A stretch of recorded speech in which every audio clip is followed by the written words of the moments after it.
They held him at the door. It had become routine by now, almost mundane, but for Yalak, the alien at his side, it was anything but. The pair stood under the glowing neon canopy of the Vega Spire Casino, its entrance guarded by two towering beetle-like Takorans. They didn't even look up when they refused the human entry.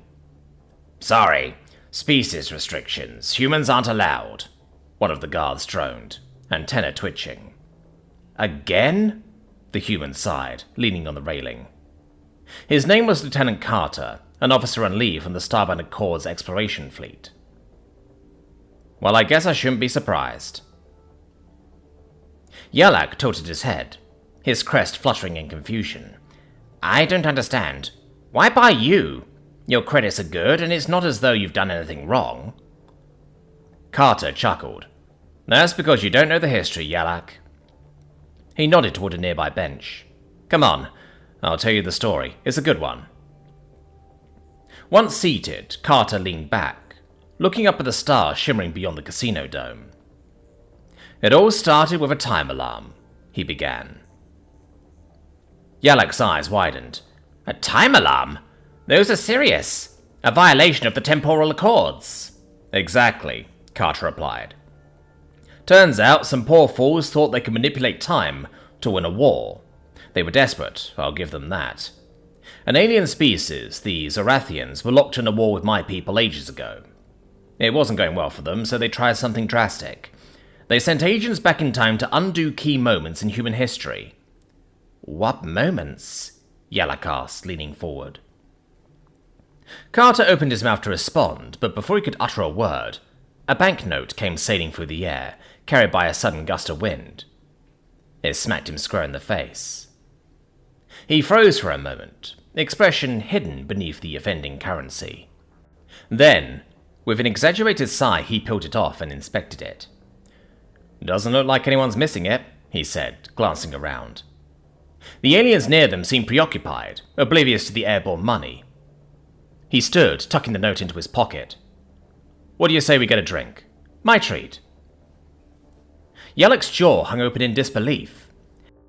"That just fell into your hands. You act like this happens all the time."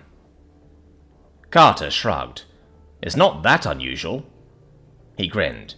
"Besides, I'm just glad they don't use coins on this planet. Could have hurt." Yalak shook his head in bewilderment, but followed Carter as he led the way to the nearest cantina. Once seated with their drinks, Yalak's a glowing green concoction, and Carter's a frothy amber brew, the human picked up his story as if nothing strange had happened. "Right, where were we? Oh, yeah, violent moments. So the Zorathians, in their infinite wisdom," Carter said, his tone darkening, "they picked pivotal battles. Wars that shaped the course of our civilization." Carter took a sip of his drink, letting Yalak's bewilderment linger. Then he leaned back, settling into the next part of the tale. "The Zorathians didn't just pick those moments randomly, you know. They had this prophecy, or maybe just some fancy mathematical predictions, claiming humanity would one day destroy their empire. Naturally, they didn't like the sound of that. So, their bright idea? Mess with time. Prevent us passing the Great Filter. Wipe us out before we could become a threat." Yalak tilted his head. "Seems drastic." "Sure does. But here's the kicker. Time doesn't like being messed with. Every agent they sent back landed in some violent turning point in history. And because of how they operated, arrogant, unprepared, they kept winding up on the losing side. Every single time. Then came the foreordained day. The Zorathians were braced for their empire to crumble under human might. They must have been watching every fleet, every military asset, waiting for the invasion. But what actually happened? Carter smirked, taking another sip. Yalak blinked. "What?" Carter's smirk widened. The stock market crashed.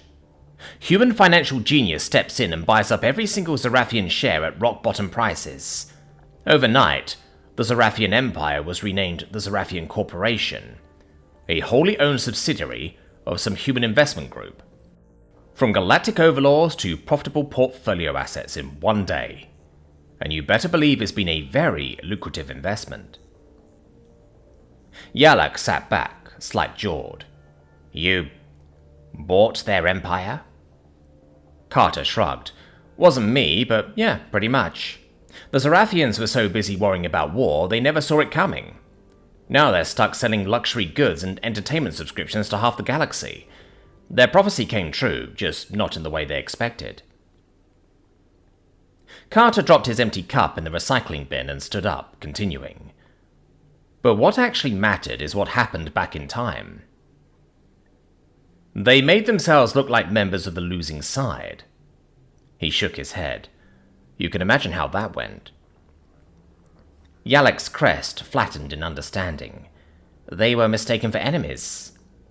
Every single time, Carter said, voice grim. One of them was thrown into the middle of our first global war, wearing the wrong uniform. Another found themselves in a revolution and got mistaken for an assassin. The Zarathians kept trying, and the universe just kept spitting them out at the worst possible times. And humans, well, we don't take kindly to outsiders meddling in our wars.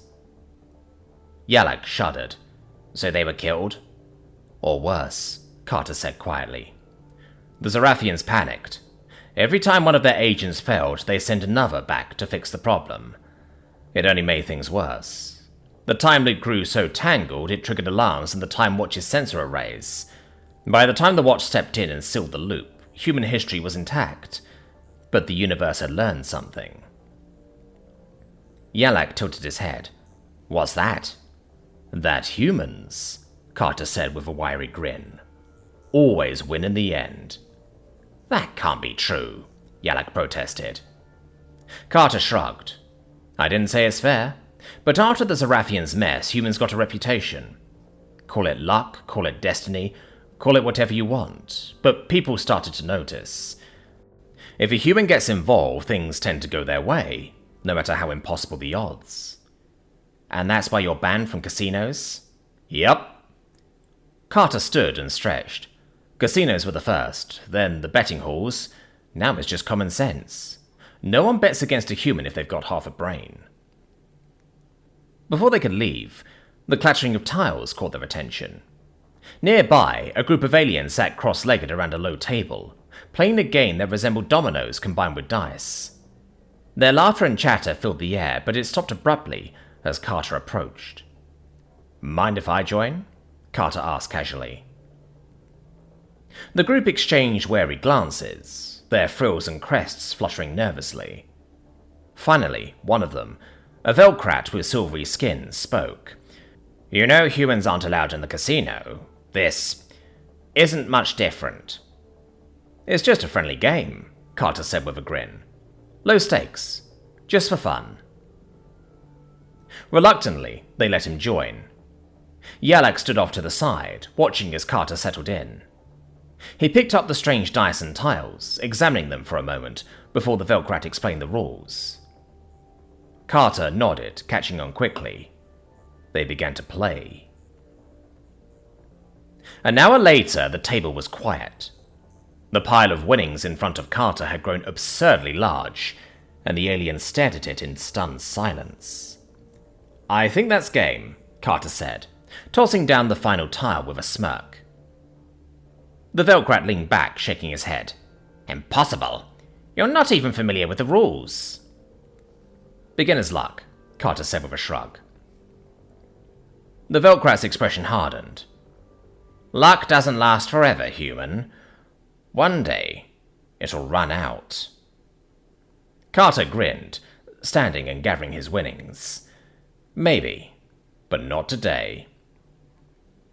As Carter and Yalak walked away, the Velcrat turned to his companions, muttering, I bet you next time we play he doesn't win. The others recoiled, their frills rising in alarm. You fool, one hissed. Never bet against a human.